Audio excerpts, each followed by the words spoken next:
دعنا نذهب إلى آخر أخبار نادينا الحبيب. الهلال يعلن التعاقد مع الربيعي. أعلنت إدارة نادي الهلال عن التعاقد الرسمي مع الحارس الدولي محمد الربيعي لمدة 4 سنوات قادما من النادي الأهلي ليمثل صفوف الفريق الأول لكرة القدم. الحارس الأساسي لفريق الأهلي الموسم الماضي وساهم في الفوز بالدوري الأصفر لأندية القسم الأول والعودة للدوري السعودي روش. ودافع الربيعي مع الأهلي عن الفئات السنية حتى وصل إلى المركز الأول.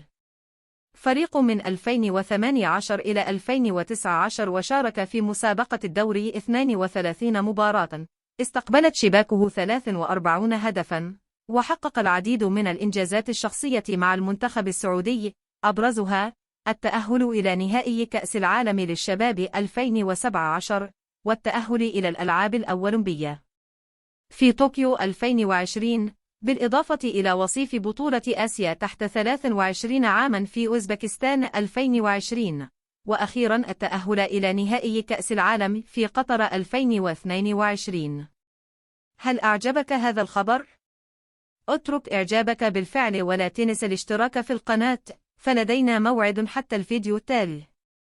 إلى الأمام الهلال الأزرق.